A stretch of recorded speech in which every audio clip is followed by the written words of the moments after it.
Hello viewers, আশা করি সবাই ভালো আছেন। Welcome back to our channel mission employment. তো বন্ধুরা, আজকে আমরা আপনাদের জন্য ত্রিপুরার মাল্টিপল লোকেশনে আরেকটা জব নোটিফিকেশন নিয়ে এসেছি। তো আজকের নোটিফিকেশনটা বিকাজি ফুডস থেকে এসছে।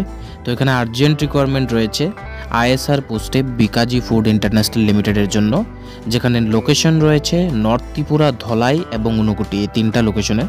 এবার জব টাইপ কিন্তু এখানে ফুল টাইম জব রয়েছে, এজ লিমিট রয়েছে আপ টু 30 ইয়ার্স এবং কোয়ালিফিকেশন শুধুমাত্র 12 পাস এখানে চাওয়া হয়েছে।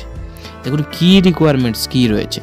আপনাদের মূল প্রয়োজনীয়তা কি, বাইক ওনারশিপ থাকতে লাগবে এবং ভ্যালিড ড্রাইভিং লাইসেন্স লাগতে লাগবে, যেহেতু এখানে আপনাদের ফিল্ড ভিজিট করতে লাগবে, এবং experience in FMCG company is mandatory.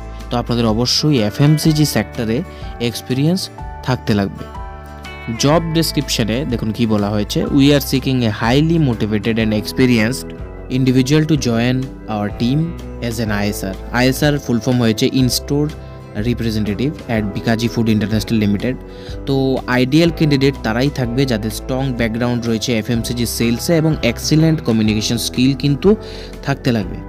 এবার যারা ইন্টারেস্টেড আছেন, 12 পাস রয়েছেন এবং এফএমসিজি সেক্টরে সেলসের অভিজ্ঞতা আছে, তারা কিভাবে আবেদন করবেন? আপনাদের নিজস্ব বায়োডাটা বা সিবি আপডেটেড এই যে নাম্বারটা আছে এখানে হোয়াটসঅ্যাপে আপনাদের সেন্ড করতে লাগবে। বলা আছে please do not call the provided number, only short listed candidate will be contacted for further discussion.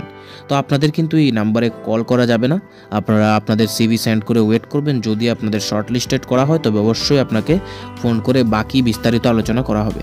তো যারা যারা অ্যাপ্লাই করবেন সবাইকে আমাদের তরফ থেকে বেস্ট অফ লাক। বন্ধুরা, ভিডিওটি যদি ভালো লাগে থাকে লাইক করতে ভুলবেন না, আর অবশ্যই শেয়ার করুন আপনাদের বন্ধুদের সাথে, যাতে তাদের কাছেও জব নোটিফিকেশনটা পৌঁছে যায়। আর এমন ধরনের সরকারি এবং বেসরকারি জবের নোটিফিকেশন আপনার কাছে যাতে আমরা পৌঁছে দিতে পারি, আমাদের ইউটিউব চ্যানেলটিকে অবশ্যই সাবস্ক্রাইব করে বেল আইকনটিকে প্রেস করে রাখুন। ধন্যবাদ।